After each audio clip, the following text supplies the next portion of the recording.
Jawa, Bali, juga Kalimantan, di Sumatera juga. Selain Indonesia Gelap, ada lagi hashtag yang juga sudah ramai digaungkan di media sosial. Kabur aja dulu. Kira-kira inilah bentuk ungkapan kegelisahan masyarakat yang diwakili oleh adik-adik mahasiswa dalam satu pekan terakhir ini. Tapi pertanyaannya, bagaimana pemerintah merespon? Pemerintah dalam hari ini, bagaimana Presiden merespon? Sudah bersama saya Kepala Komunikasi Presiden malam hari ini di One on One, Mirsa. Ada Bang Hasan Nasbi. Selamat malam, Bang Hasan. Selamat malam, Anggi. Sehat? Alhamdulillah sehat. Gelapnya sampai ke istana nggak? Di sini terang. Terang ya. Pesan Indonesia Gelap ya Bang ya? Iya. Kita sudah sama-sama mengikuti dari hashtag di media sosial, kemudian bergeser ke aksi massa. Teman-teman mahasiswa bergerak serentak kalau saya bisa bilang. Bagaimana Pak Prabowo merespon hal ini, Pak Hasan? Iya, kalau Pak Prabowo kan beliau sudah berhitung secara sangat matang soal program kerja, apa yang mau dilakukan, termasuk juga soal efisiensi. Kalau kita mau jujur kan ini awalnya berawal dari efisiensi. Kemudian ada disinformasi soal efisiensi ini, bahwa ada biaya operasional perguruan tinggi yang dikurangi. Sebelum, maaf ya saya potong, sebelum kita masuk ke disinformasi, efisiensi, responnya terhadap Indonesia Gelap itu gimana? Benar nggak sih ngerasain atau itu cuma karangan aja? Kita kan, iya, kalau mau bicara kan harus pakai data. Nggak boleh pakai perasaan. Coba cek laporan IMF tahun 2025, akhir tahun 2024, awal tahun 2025. Indonesia itu sekarang negara dengan perekonomian terbesar ke-8. Anda mau bilang negara dengan perekonomian terbesar ke-8 sebagai negara yang gelap? Mau cari negara yang terang seperti apa? Nggak sesuai dengan datanya. Kita mungkin tahun ini ngebalap Inggris dan Prancis. Makanya kita jadi negara dengan perekonomian terbesar ke-8. Mungkin tahun depan, 2 tahun lagi kita bisa ngebalap Brazil. Karena tipis saja jarak perekonomian kita dengan Brazil. Setelah itu kita target Jerman. Dan mungkin nanti endingnya kita bisa jadi negara dengan perekonomian terkuat dan terbesar nomor 4. Di dunia kita bicara di bukan skala Asia Tenggara bukan lagi skala ya? Asia Tenggara, di dunia. Ini yang mau dibilang gelap. Rata-rata pertumbuhan ekonomi dunia 3,3%. Kita tumbuh selalu di atas 5%. Negara kayak gini yang mau dibilang gelap. Banyak negara yang mungkin cuma tumbuh 1%, 2%, bahkan mungkin minus. Kalau ada suara-suara sumbang di luar sana yang bilang itu kan data, siapapun kan bisa. Ya terus mau bicara pakai apa? Mau perasaan diadu dengan data? Nggak bisa ya. Oke. Jadi yang menang mana? Mau menang perasaan atau mau menang data? Jadi menurut saya begini, selain kepalan yang kita bawa ke lapangan tuh, kepala juga harus kita bawa loh. Menarik nih, tidak hanya kepalan teriak-teriak saja, iya, tapi selain juga kepala juga kita harus bawa, sehingga kita datang dengan sesuatu yang bisa dipertanggungjawabkan, dengan logika yang bisa ditegakkan. Benar nggak Indonesia gelap? Atau ini hanya ujaran ketidaksukaan, ujaran kebencian terhadap pemerintah, yang mungkin juga sebelum pemerintah ini dilantik mereka juga sudah tidak suka. Kemudian ketika ada 1-2 disinformasi, kemudian diimplementasikan lah, dia realisasikan lah ketidaksukaan itu. Bang Hasan, apakah kita bisa nyebut ini ujaran kebencian ketika hampir semua, kalau kita melihat yang terjadi beberapa hari terakhir ini, mahasiswa hampir di... Saya tidak melihat resonansinya dengan perasaan masyarakat. Tidak mewakili perasaan masyarakat. Tidak beresonansi dengan pikiran publik kan. Oke, jadi siapa menurut Anda tuh yang diwakili? Enggak, menurut saya hari ini memang kan ada yang protes, ada yang turun ke jalan. Tapi kan kita bisa lihat sendiri, apakah itu beresonansi dengan perasaan masyarakat? Apakah misalnya efisiensi yang mereka tolak itu beresonansi dengan pikiran-pikiran publik? Saya rasa tidak. Gitu. Oke, tadi disebutkan ada disinformasi terkait efisiensi. Di bagian mananya kalau menurut Anda? Ya itu tadi disinformasi tentang biaya operasional perguruan tinggi dikurangi, beasiswa dikurangi. Ya KIP kuliah dikurangi. Padahal semakin mahal. Arahan presiden jelas. Yang diefisienkan itu kan belanja berlemak aja. Belanja berlemak itu biasanya belanja barang dan belanja modal. Tapi belanja pegawai harus dipenuhi. Belanja layanan publik harus dipenuhi. Biaya operasional perguruan tinggi ini bagian dari layanan publik, harus dipenuhi. Beasiswa, KIP, kuliah itu bagian dari layanan publik, harus dipenuhi. Bansos, subsidi itu bagian dari layanan publik, harus dipenuhi, bukan bagian dari belanja yang terkena efisiensi. Kalau kita berbicara soal KIP nih, Bang Hasan, kalau kurang lebih di seluruhnya ada sejutaan mahasiswa ya penerima KIP ini. Tapi saya mendengarkan aspirasi dari teman-teman mahasiswa, katanya ada sekitar 600-an yang terancam kehilangan atau bahkan tidak dapat Tidak KIP. benar. Itu benar apa enggak itu? Tidak benar sama sekali. Penjelasannya gimana itu? Kok bisa sampai mereka mendapatkan kita tidak informasi tahu. itu? Kita tidak tahu kan. Sekarang ini era media sosial. Kadang-kadang orang melempar isu yang tidak punya dasar, melempar isu di media sosial, kemudian viral, kemudian dijadikan pegangan. Padahal sudah dinyatakan berkali-kali tidak seperti itu. Menteri Keuangan sudah bilang enggak. Kepala Komunikasi Presiden sudah bilang enggak. Menteri Sekretaris Negara sudah bilang enggak. Tapi kalau tetap ngotot dengan itu, ya apa boleh buat. Makanya saya bilang, selain kepala, tangan, kepala juga dibawa. Kepala juga harus kita. Karena ini tidak meresonansi dengan masyarakat, tidak beresonansi dengan masyarakat. Tapi kita tetap harus menghargai ya, namanya kebebasan berpendapat, bersuara. Tapi benar juga harus ada yang diperhatikan ketika jadi datang lebih baik data. bicara dengan data daripada bicara dengan perasaan. Lebih baik bicara dengan data. Nah, kalau kita Indonesia gelap seperti itu tadi, datanya tidak gelap. Jadi kalau dia ngomong kau saja yang gelap itu benar juga berarti kalau begitu. Mungkin bahasa saya tidak bisa seperti itu. Kan ada tuh beberapa juga pernyataan-pernyataan dari mungkin pejabat perasaannya publik yang gelap, mungkin pikirannya yang gelap, gitu. Tapi data-data tidak menunjukkan Indonesia gelap. Data Bahkan tidak menunjukkan seperti itu. Karena data-data menunjukkan sekarang itu kan pergerakan kemajuan dan kiblat ekonomi dunia itu bergerak ke timur. Sementara negara-negara yang hari ini kita anggap advance, mereka declining. Negara-negara yang tumbuh dan melejit hari itu negara-negara di timur, ada India, ada Cina, ya kan, ada Rusia yang Barat tidak mau mengakui Rusia, ada Indonesia. Negara-negara di timur, negara-negara di selatan belahan bumi sekarang sedang melejit maju. Kita lagi mau menuju situasi yang lebih terang benderang nih. Jadi bukan menuju kegelapan kita ini. Data menunjukkan seperti itu. Oke. Dan berbicara soal efisiensi, mungkin kalau misalnya tidak dirasakan masyarakat dalam arti ini mahasiswa mungkin nggak juga akan berteriak kan Bang ya.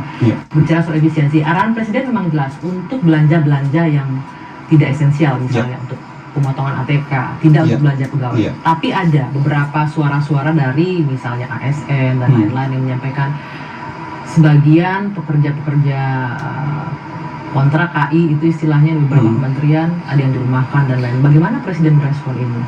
Ya, arahan beliau jelas itu. Ya, jadi kalau yang untuk tenaga kerja yang esensial, kecuali kan ada juga gini, ada konsultan selesai kontraknya nggak diperpanjang, ya selesailah. Ada tenaga lepas yang kemudian memang sudah selesai, yang mungkin saja tidak diperpanjang oleh institusi masing-masing.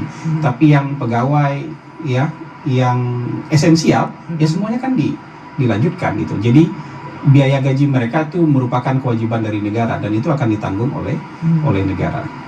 Menurut saya ini pasti ada shock lah. Pasti ada shock. Ketika orang terbiasa dengan kenyamanan ya, cabut. Kita kan sering mendengar di publik ya. Ketika akhir tahun kalau sudah masuk bulan Oktober, bulan November, bulan Desember, itu hotel-hotel penuh. Ya. Event-event banyak sekali. Kalau ditanya lagi ngapain, ngabisin anggaran. Kata-kata ngabisin anggaran ini kan sering kita dengar gitu. Dan itu bahkan jadi jokes sendiri di dalam pemerintahan, ngabisin anggaran. Ya pasti ada yang terganggu kenyamanannya ketika misalnya belanja Jadi, seperti ini dikurangi atau bahkan dipangkas habis, supaya belanja kita nanti itu bisa jauh lebih efisien. Anggi, yang paling sering dijadikan contoh itu, yang paling ekstrim itu dua, belanja perjalanan dinas sama belanja ATK. Belanja perjalanan dinas kita itu 44,4 triliun. Kalau kita potong separuhnya saja seperti arahan Presiden, itu 22 triliun. 22 triliun itu sudah bisa memperbaiki 11.000 sekolah. Atau bisa membeli lebih dari 3 juta ton gabah petani dengan harga minimal Rp6.500. Masih ada sisa, kita bisa jadikan program cek kesehatan gratis. ATK kita, kalau dikumpulkan semua total belanja ATK itu 40 triliun juga. Seluruh kementerian yang berbicara. Seluruh kementerian, lembaga sampai pemerintah daerah. Okay. Itu 40 triliun. Sementara dengan kemajuan teknologi hari ini kita paperless kita berbicara ya. Iya. Ini bisa itu lagi dikurangi, dan itu kalau hemat 50% aja udah nambah 20 triliun lagi. Nah, ini yang belanja-belanja seperti ada seminar, FGD, kajian, acara-acara seremonial, itu kalau dikumpul-kumpul itu besar sekali jumlahnya, dan itu bisa digunakan untuk kegiatan-kegiatan yang sangat produktif. Apakah seminar-seminar tersebut, FGD tersebut memang tidak diperlukan sebenarnya selama ini di kementerian dan lembaga? Tidak, maksudnya? Tidak diperlukan sekali, itu nggak esensial. Ini kan efisiensi ini kan bukan berarti semua dibikin nol. Tetap ada, hanya ada, dikurangi. tapi jangan sebegitu besar gitu. Kajian-kajian ratusan ribu kajian mungkin dibikin dalam 1 tahun anggaran, mungkin kita nggak butuh sebanyak itu. Mungkin kita butuh visibility studies ketika membangun, tapi ada kajian di setiap bahkan di setiap departemen di bawah lembaga, di setiap kedeputian, di setiap direktorat dan segala macam, yang mungkin itu juga berulang-ulang. Mungkin juga hasil kajiannya dari tahun ke tahun juga sama temanya. Itu kalau kita bongkar-bongkar aja file lama, kita sudah banyak dapat sekali kajian-kajian. Artinya boleh dibilang selama ini belanja itu banyak pemborosan di kementerian lembaga, bahkan sampai ke pemerintah daerah yang tidak berguna sebenarnya, tapi tetap masih dipertahankan. Kalau kita hitung-hitung ya, penghematan yang diinstruksikan oleh Presiden itu kan hanya 306 triliun. Betul. Dibandingkan dengan APBN kita 3.600 triliun, nggak nyampe 10%. Ya. Okay. Kira-kira 8,5% aja. Dan itu masuk akal. Ini bukan penghematan ekstrim yang dilakukan oleh negara-negara seperti Argentina, seperti Amerika Serikat. Gitu, bukan. Mereka lebih ekstrim dari kita. Tapi dengan hanya 8,5%, kenapa seolah-olah nih kayak udah mau kiamat nih, efisiensi luar biasa, teriak semua. Iya kan? Nanti kita jawab, kita bahas nanti. Usai jeda, One on One akan kembali sesaat lagi. Anda kembali di One on One bersama saya Dwi Anggiambirsa. Kita masih akan berbincang dengan Kepala Komunikasi Presiden Pak Hasan Nasbi. Pak Hasan, ini kalau Anda bilang tadi efisiensi yang dilakukan 300-an triliun itu hanya 8,5% dari APBN kita. Tapi kok kenapa ini kayak udah mau kiamat semua nih? Efisiensi ini berdampak ke semua lini. Bahkan ada yang menyebutkan bahwa ini pendidikan udah nggak jadi prioritas lagi nih. Gimana nih pemerintah gitu? Kesehatan nggak masuk lagi nih. Justru pendidikan, kesehatan, sumber daya manusia lah ya, itu fokus utama Presiden Prabowo. Kalau kita bicara program prioritas dan program hasil terbaik cepat, hampir semua kita bicara soal sumber daya manusia. Kan infrastruktur sudah ada. Sekarang kita bergerak ke penguatan sumber daya manusia. Jadi nggak bisa bilang begitu. Untuk program ini biaya belanja pemerintah sebagian besar ini untuk penguatan sumber daya manusia, karena kita mau menuju Indonesia emas itu jangan hanya usianya yang emas. Kalau hanya sekedar usianya yang emas, kita akan sampai di situ, insya Allah. Maksudnya usia 100 tahun itu kita akan bisa sampai di titik bisa itu, sampai kualitas SDM kualitasnya emas nggak? Makanya hari ini untuk sekitar 20 tahun yang akan datang, kita benar-benar harus bekerja keras untuk mewujudkan generasi emas itu. Di usia Indonesia yang emas, generasinya juga harus generasi emas. Jadi salah besar kan mengatakan bahwa soal pendidikan, soal sumber daya manusia itu tidak menjadi prioritas pemerintah. Kalau ada yang bersuara sumbang bahwa ini kan amanat konstitusi, anggaran pendidikan itu harus 20% dari APBN, tapi nggak tercerminkan katanya. Boleh dielaborate nggak, Pak? Bahwa mungkin 700-an triliun lebih anggaran untuk sektor pendidikan. Tapi sempat kena efisiensi juga kan kemarin di sektor pendidikan. Begini, kalau yang misalnya monitoring, evaluasi itu terkena, tapi totalnya tetap 20. Yang untuk yang hal esensi, untuk KIP, untuk beasiswa, pendidikan dan lain-lain itu nggak terpotong. Tidak terpotong. Oke, jadi bisa dijelaskan, ditekankan kembali kalau efisiensi ini memang tidak memangkas hal-hal yang urgent untuk kebutuhan publik. Enggak. Hal-hal yang esensial tuh enggak. Hal esensial. Nah ini saya bingung. Gini, kenapa distorsi itu misalnya begini? Itu. Kenapa tetap? Jadi ada video misalnya. Masyarakat tetap ribut gitu loh. Ada video. Masyarakat tuh harus diterjemahkan, tidak seluruh masyarakat ya, masyarakat tertentu kan kita lihat di lapangan masyarakat kan yang mana terlihat sekali segmentednya. Jadi ada video karyawan yang bikin video di TikTok misalnya, ini terkena efisiensi, ini saya kerja lampu gelap-gelapan, nggak ada. Nggak ada. Di mana orang kerja lampu dimatiin? Enggak. Di mana? Terus maksudnya apa, yang bikin video itu hoax, nggak benar berarti? Iya nggak benar, kalau lagi kerja ya lampu dinyalain lah. Kalau kamu keluar dari ruangan selesai kerja ya lampu dimatiin, kan itu aja. Kalau mau efisien. Lagi kerja AC dimatiin, ya nggak begitu efisiensi. Kalau lagi kerja ya AC-nya dinyalain. Kalau udah selesai kerja AC-nya dimatiin, sesederhana itu kok gitu. Tapi bikin video-video ini kan ya ada aja orang yang sengaja membuat disinformasi. Musuh kita itu DFK namanya. Apa itu DFK? Disinformasi, fitnah, kebencian.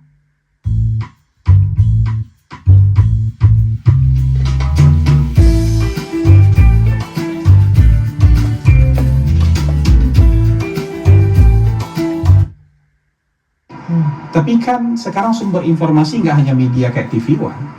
Sumber informasi itu ada di telapak tangan kita hari ini. Dan itu siapa aja bisa bikin tuh. Mau dia punya skill jurnalisme, nggak punya skill jurnalisme, jadi penyedia informasi dia. Mau perasaannya lagi baik, perasaannya lagi nggak baik, tergantung moodnya informasinya keluar. Jadi penyedia informasi dia. Kalau misalnya itu tiba-tiba viral, dianggap sebagai sesuatu yang betul-betul terjadi gitu. Padahal kalau dicek nggak ada yang seperti itu kan gitu. Jadi artinya pemerintah, Anda melihat yang terjadi di sosial media hanya segelintir orang yang benci, yang bikin berita bohong, provokatif gitu jatuhnya. Iya, misalnya kan tidak semua yang bikin, ada beberapa sedikit orang yang bikin, tapi kemudian diyakini oleh beberapa orang yang lainnya, sehingga orang ini termakan oleh isu-isu yang tidak benar seperti itu. Seperti itu ya.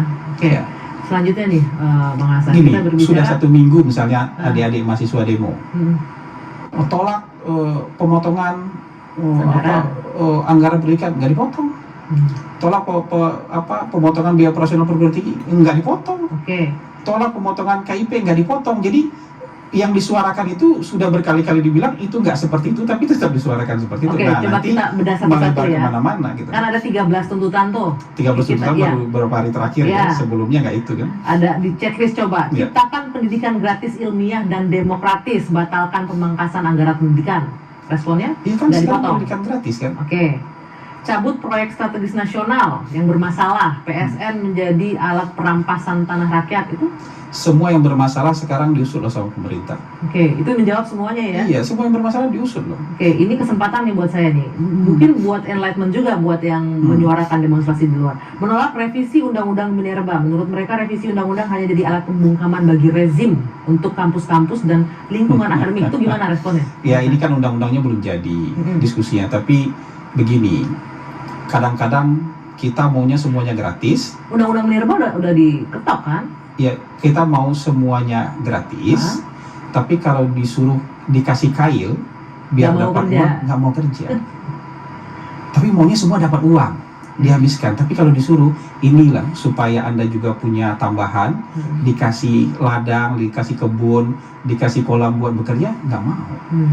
Jadi uang kan nggak turun dari langit. Nggak tiba-tiba muncul dari perut bumi juga, kan itu harus diusahakan.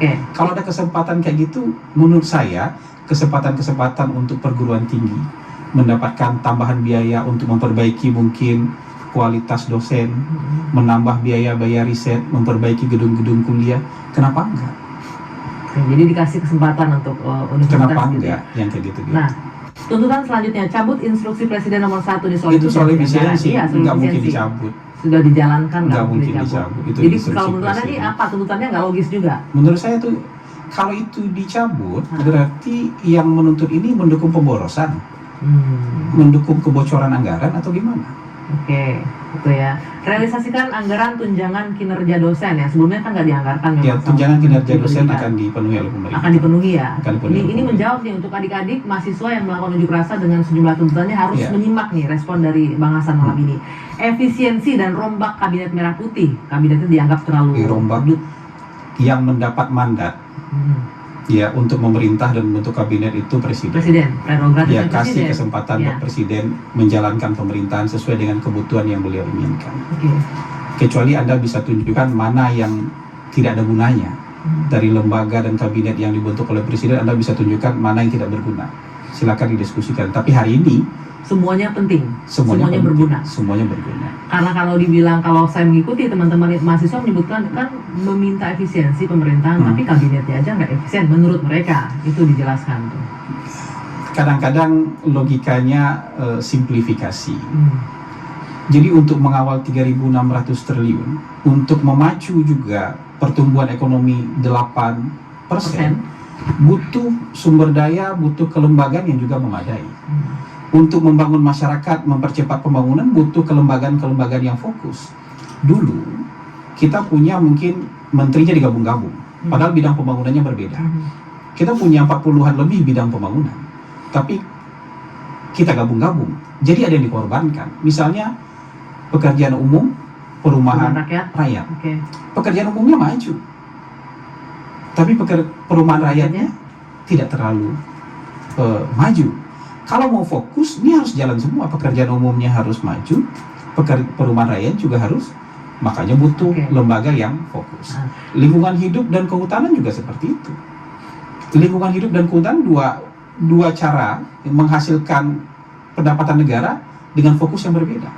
Dua-duanya bisa menghasilkan pendapatan negara yang luar biasa, tapi mungkin selama ini kehutanannya yang maju, tapi lingkungan hidupnya agak terabaikan. Nah ini kalau misalnya mereka masing-masing, mereka bisa fokus untuk merealisasikan target-target dari Jadi argumentasi presiden. Pemerintah dengan yang kabinet yang terkesan agak gemuk ini adalah untuk lebih fokus di bidangnya masing-masing. Mungkin mereka lihat dari sisi jumlah, tapi dari sisi struktur kementerian-kementeriannya mereka ramping semua. Justru dulu karena disatu-satukan itu badannya yang obesitas. Orangnya sedikit tapi badannya obesitas. Sekarang orangnya sedikit lebih banyak tapi ramping-ramping semua. Sehat-sehat semua gitu loh, berotot semua, bukan yang lambat begitu gitu. Ada lagi nih Bang Hasan, terkait tuntutan mahasiswa, reformasi kepolisian Republik Indonesia harus direformasi secara menyeluruh untuk menghilangkan budaya represif dan meningkatkan profesionalisme. Apa respon pemerintah? Ya reformasi kita dukung, tidak hanya untuk kepolisian tapi untuk keseluruhan kementerian, lembaga, badan dan segala macam. Jadi tidak hanya merujuk ke satu lembaga, tapi semua lembaga harus direformasi. Kalau saya diperbaiki lah. Oke, sekarang kalau kita berbicara 100 hari, ini udah lebih 100 hari kerja. Ini juga kan disoroti masyarakat. Puas tidak puas pasti banyak. Ada respon yang positif dan negatif. Kalau pemerintah ngerasa dengan 100 hari ini sudah melakukan apa saja? Pemerintah itu tidak pernah menargetkan angka tertentu untuk 100 hari. Dan tidak ada arahan untuk punya patokan 100 hari. Presiden bilang target kerja kita 5 tahun. 5 tahun itu kita breakdown ke dalam target tahunan. Target tahunan itu kita breakdown juga ke target bulanan. 100 hari ini kan biasanya peringatan kematian. 3 bulan enggak, 4 bulan juga belum. Juga tidak. Tapi oke lah, kita nggak bisa juga melarang orang lain. Tapi kan wajar orang menuntut ya. Harapan besar terhadap pemerintahan baru nggak kan ada apa-apa. pasti Bang. Nggak, buat saya itu nggak apa-apa. Dan angka survei kan menunjukkan itu. Ada 3 survei yang keluar dari Kompas, dari Indikator Politik, dari LSI. Rentangnya 79 sampai 85%. Approval ratingnya untuk pemerintahan selama. Jadi kalau ada yang mendukung, saya rasa sebagian besar masyarakat sekarang mendukung dan optimis. Kita belum bicara tingkat keyakinan, karena tingkat keyakinannya di atas 90%. Itu yang menyebabkan sekarang pemerintah sangat yakin dengan program-program yang dicanangkan dan yang sudah berjalan, sudah mulai berjalan, itu akan mendapatkan dukungan dari pemerintah. Itu juga tambahan energi bagi pemerintah untuk segera merealisasikan janji-janji terhadap masyarakat. Satu lagi yang juga dibahas, evaluasi makan bergizi gratis. Bagaimana? Jawabannya nanti ditahan dulu. One on One akan kembali. Usai jeda sesaat lagi. Masih di One on One bersama saya Dwi Anggia. Mirsa, kita lanjutkan. Sebelum nanti kita bahas itu Bang Hasan yang mulai juga kabur aja dulu. Pertanyaan saya yang tadi mungkin bisa direspon sedikit terkait ada tuntutan untuk evaluasi makan bergizi gratis. Kalau evaluasinya perbaikan sistem layanan, pemerintah tentu sangat terbuka menerima masukan-masukan. Tapi kalau evaluasi itu artinya harus dihentikan, ini adalah program prioritas dan program hasil terbaik cepat yang diusung oleh Presiden Prabowo. Beliau harus menunaikan janjinya.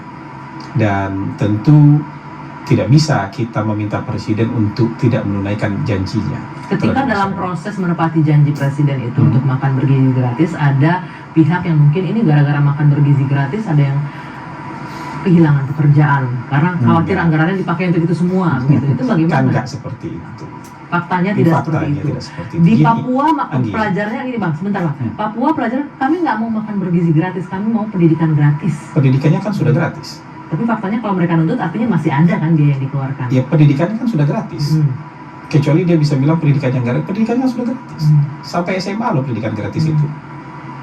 Ya, kalau memang ngasih gratis berarti mereka nggak akan nuntut, berarti ada nih hal-hal yang tetap harus dikeluarkan, biaya pendidikan dasar, menengah itu sudah dialokasikan semua dan semua gratis. Gitu. Jadi kalau ada orang tidak mau menerima makan bergizi gratis nggak apa-apa, itu hak.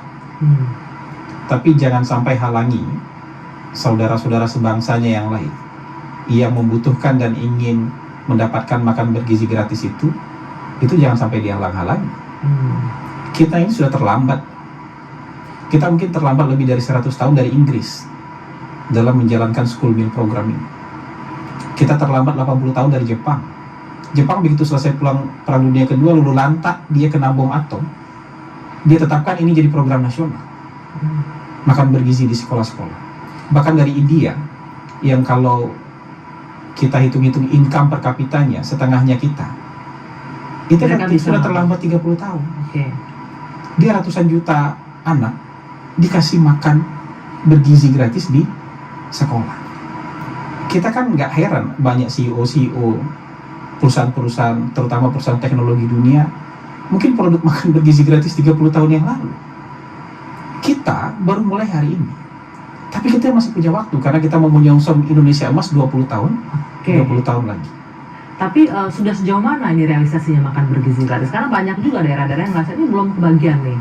Ya kan tahun anggarannya Pak Prabowo baru dimulai 1 Januari tahun 2025. Tanggal 6 sudah kick off makan bergizi gratis. Hari ini mungkin sudah lebih dari 700 satuan pelayanan pemenuhan gizi yang ada di Indonesia. Dan mungkin sudah melayani lebih dari 1,5 juta masyarakat. Ini secara bertahap setiap minggu kan bertambah, sehingga nanti bisa dicapai total penerima manfaat ini 82 juta penerima manfaat. Itu mulai dari ibu hamil, anak-anak yang balita, prasekolah, anak sekolah sampai anak SMA. Kalau ada yang bicara begini nih, saya kembali ini menangkap pesan dari masyarakat ya, Bang Hasan, mungkin bisa direspon. Pesan dari masyarakat itu harus dikurasi ya. 1-2 orang, 1-2 kelompok atau masyarakat secara keseluruhan. Kita berbicara mengenai di sosial media yang berbicara banyak. Kami lebih baik mendapatkan pekerjaan deh daripada makan bergizi gratis. Ada yang makan bergizi gratis tapi orang kaya gitu. Itu kan bukan dua hal yang saling mematikan. Dapat pekerjaan dan makan bergizi gratis bisa jalan dua-duanya. Ada yang jangan kami di PHK makan bergizi gratis tapi orang tuanya di PHK. Di PHK karena apa? Diberhentikan dari pekerjaannya. Diberhentikan dari pekerjaan gara-gara apa? Gara-gara nggak bisa kerja kah? Atau gara-gara apa? Masa gara-gara makan bergizi gratis terus ada orang diberhentikan kerja kan? Ini tadi logika yang harus kan harus kita bangun. Bahkan justru di dapur makan bergizi gratis itu menyerap lapangan pekerjaan. Satu dapur itu mungkin menyerap sampai 50 orang. Orang yang bekerja di dapur itu. Belum lagi vendor-vendor yang jadi supplier dapur, vendor telur mungkin, sayur, vendor beras, vendor ikan, vendor ayam, vendor bawang, segala macam. Jadi pemerintah yakin ini malah membuka lapangan pekerjaan. Jadi menurut saya cara berpikir, logika itu harus ditegakkan. Masa iya gara-gara makan bergizi gratis kemudian ada yang kena PHK? Kena PHK mungkin kena urusan lain, tapi jangan kait-kaitkan dengan program makan bergizi, bergizi gratis. Kita lanjut ke hashtag kedua nih Bang Hasan. Kabur aja dulu. Bagaimana pula merespon ini? Ini ada bentuk pesimisme dari generasi muda kita yang ngerasa Indonesia udah nggak menjanjikan lagi untuk mereka mencari pekerjaan. Satu, nggak tahu ya apakah benar seperti itu. Banyak juga kemudian yang bikin bahwa ada tadi kita lihat sama-sama tadi ada istri yang lagi hamil yang harus dibiayai, ada anak yang pendidikan harus dipenuhi segala macam, dan itu nggak mereka bisa dapatkan di tanah air. Saya bisa, mungkin masyarakat juga rasanya gelisah, yakin nggak Indonesia bisa memenuhi itu? Jadi kan berpikir seperti itu, ini juga jadi sorotan dulu. Tadi soal angka-angka ekonomi kita saya sudah kasih tahu ya, dan itu jauh lebih baik dari banyak negara di dunia. Bahkan ketika keluar dari COVID, mungkin kita salah satu dari 4 atau 3 negara terbaik yang paling cepat pulih dari COVID. Tapi negara tidak pernah menghalang-halangi warga negaranya untuk merantau atau mencari peruntungan di tempat lain. Sebelum ini pun kita mungkin punya jutaan, mungkin hari ini kita punya 9 juta diaspora di luar negeri yang mencari makan, mencari peruntungan, mencari hidup, nggak apa-apa, tidak pernah dilarang kok. Tidak ada masalah dengan itu. Tidak ada masalah dengan itu kok. Nggak, Gitu. kabur aja dulu, udah kabur nggak usah balik lagi gitu, nggak Ya. seperti itu responnya ya? Iya, kita nggak seperti itu. Jadi kalau mau merantau kan bagus, ya kan? Apalagi kalau sukses di perantauan, kemudian bisa membantu keluarganya di kampung, bisa membantu kampung halamannya, itu jauh lebih bagus. Membangun Indonesia itu nggak harus ada di sini kita. Banyak juga diaspora kita di luar punya kepedulian yang sangat besar terhadap bangsa ini. Dengan networkingnya, dengan kapital yang dia miliki, dengan segala macam yang dia punya, dia membantu Indonesia. Jadi kita bisa berada di mana saja. Penjelasan Jadi, Anda ini adalah dari orang yang sangat berpikiran positif. Tapi kita nggak bisa menampik juga ada orang berpikiran negatif bahwa Indonesia nggak menjanjikan lagi nih untuk mencari pekerjaan di sini di tanah air. Peluangnya nggak ada lagi. Pesimis banget gitu loh. Iya, kita kan nggak bisa melarang orang pesimis. Saya hanya bisa menyajikan angka-angka itu loh.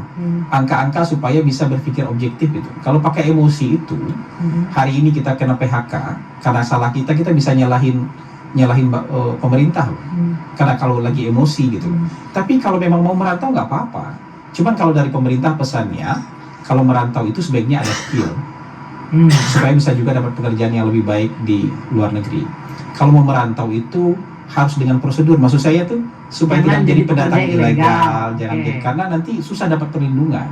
Gitu, akan ada masalah dan segala macam, itu jadi PR lagi gitu.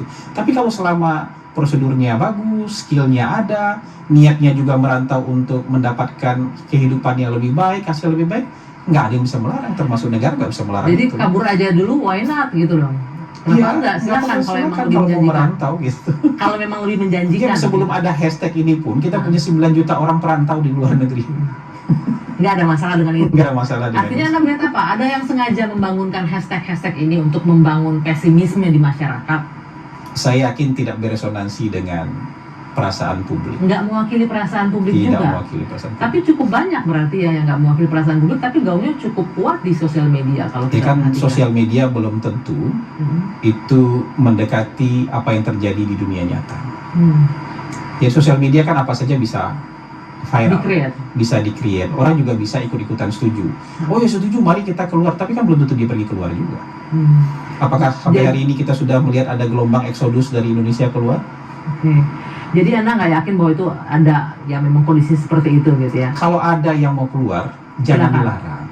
Nggak apa-apa. Silakan Itu pergi nggak aja, apa-apa. kabur aja dulu silakan. Jangan gitu. dilarang, jangan Oke. dilarang. Kemudian ada lagi nih Bang, yang membuat konten. Ini lagi-lagi kita bicara di sosial media ya. Kita paham bahwa literasi digital masyarakat itu kan masih harus ditingkatkan lagi.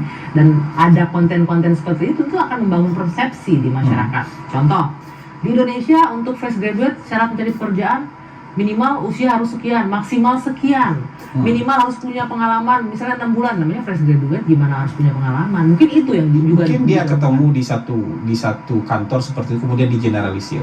Maksudnya Tapi itu faktanya banyak memang seperti itu, kalau nggak cuma satu kantor kalau enggak, gitu banyak sekarang. contoh-contoh yang hanya dirasakan oleh individu tertentu kemudian dianggap itu berlaku umum. Kalau kan intinya kan banyak sekali kantor-kantor yang terima fresh graduate, bahkan terima orang magang belum lulus diterima untuk uji coba dulu di kantornya dia. Magang. Kalau untuk bekerja kan ada syaratnya usia maksimum. Iya, kalau misalnya dia butuh yang lebih advance itu dia kasih syarat pengalaman. Tapi kalau dia butuh fresh graduate, banyak sekali yang butuh.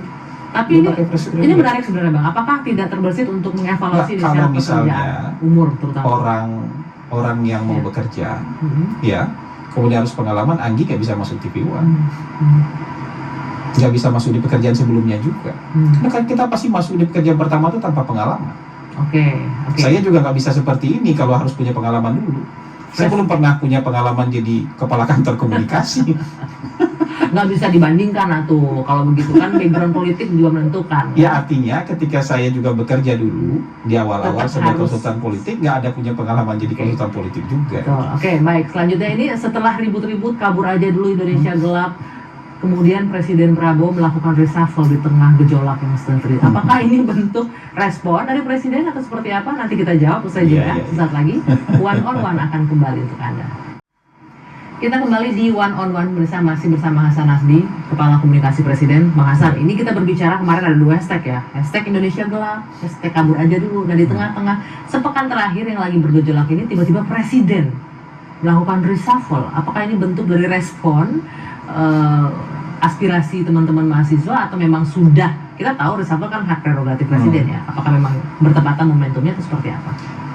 Kalau anggota kabinet itu siapapun ya, harus siap setiap saat untuk dievaluasi, dan kalau hasil evaluasinya mungkin ya dianggap misalnya harus diganti ya diganti. Jadi ini bukan karena orang tertentu atau momen tertentu, tapi ini lebih kepada penilaian presiden. Jadi kan harus menyamakan apa target-target presiden. Menteri-menteri ini kan pembantu presiden. Yang dapat mandat itu presiden. Yang dapat mandat berkuasa itu presiden. Kita ini diangkat dan diberhentikan oleh presiden. Jadi kalau presiden bilang, kamu ada tugas lain ya bisa juga. Jadi tidak hanya sekedar evaluasi, tapi dilihat kamu cocok di tempat lain ya, kamu nanti dapat tugas lain ya, tempat ini diisi dari orang lain, itu bisa seperti itu. Kira-kira presiden akan lakukan evaluasi lagi nggak nih di kabinetnya? Kalau itu keniscayaan. Evaluasi itu sebuah keniscayaan. Dalam waktu dekat? Setiap hari ada evaluasi. Evaluasi yang berujung reshuffle, ya meskipun yang tahu hanya presiden ya. Ujungnya itu kan ada orang yang berteori dulu 6 bulan kan. Ini baru 4 bulan presiden sudah lakukan reshuffle. Atau karena mungkin kemarin kan sempat kementerian yang dipimpin itu sempat bergejolak kan, penolakan dari karyawan, berprotes segala macam dari pegawai. Jadi penilaian kan tidak hanya satu aspek. Jadi penilaian presiden pasti memikirkan segala macam aspek. Jadi tidak bisa hanya sekedar misalnya like and dislike, nggak bisa seperti itu. Atau ada 1-2 masalah, tidak bisa seperti. Jadi harus memikirkan secara keseluruhan apakah akan bisa bersama-sama mencapai target yang diinginkan oleh presiden, atau apakah orang ini lebih cocok untuk ditempatkan di tugas yang lain. Begitu juga ini banyak hal yang bisa dipertimbangkan. Jadi kalau menurut saya presiden hari ini memang harus memikirkan ya target-target beliau. Jadi kalau nggak sama targetnya dengan target presiden, ya evaluasi pasti akan dilakukan oleh beliau. Nggak seirama, nggak seiring sejalan oleh presiden langsung gitu ya evaluasi ya. Ya banyak hal lah, tapi harus menyeluruh. Jadi presiden tidak mengambil hanya 1 kejadian, 2 kejadian, tapi secara keseluruhan dan dipikirkan ini bisa jalan nggak kira-kira. Oke. Nah, kita bergeser ke tema yang lagi hangat di hari ini, Bang, terkait dengan retret kepala daerah. Di tengah-tengah himbauan efisiensi pemotongan 300 triliun bahkan. Kalau nggak salah ada 3 tahap ya di rencananya ya pemotongannya. Apa? Efisiensinya? Oh bukan, kalau dari APBN itu hanya yang 300. Tidak ada tahap selanjutnya. Kalau informasi yang saya dengar sampai 750 triliun. Jadi gini, yang pertama itu sudah ada dicadangkan di Bendara Umum Negara. Itu tahun 2024, 300 triliun. Dari APBN tahun 2025 kita efisienkan 306 triliun. Ada nanti yang akan menjadi modalnya Danantara itu bersumber dari dividen BUMN. Jadi bukan dari APBN. Tidak totalnya dari BUMN. Itu clear ya jadinya ya. Nah terakhir, di tengah efisiensi retret yang cukup memakan anggaran banyak ini, gimana jawabannya apa? Nah, justru ini sangat hemat. Sangat hematnya dari mana? Kita ingin mengawal di daerah itu punya 1.200 triliun total. Ingin mengawal, ingin mengarahkan, ingin memastikan bahwa 1.200 triliun ini punya dampak di masyarakat. Dan sekarang pemantapan, training diklat yang diperintahkan oleh undang-undang terhadap Mendagri, diperintahkan undang-undang terhadap Lemhanas. Kalau dulu tuh ada 2 tuh. Kemendagri juga harus melakukan diklat, berikan pelatihan, pembinaan kepada pemerintah daerah. Lemhanas juga harus memberikan pemantapan terhadap pemerintah daerah. Sekarang digabung. Dulu itu biasanya dengan retret ini jadinya, dengan glamping ini yang dianggap orang buang-buang anggaran. Enggak. Kemendagri itu dulu diklatnya 2 minggu. Lemhanas itu diklatnya 1 bulan. Sekarang dua-duanya digabung. Kemendagri bekerja sama dengan Lemhanas, diklatnya 7 hari. Jadi ini jauh-jauh lebih efisien. Jauh lebih. Sorry, it's DJ.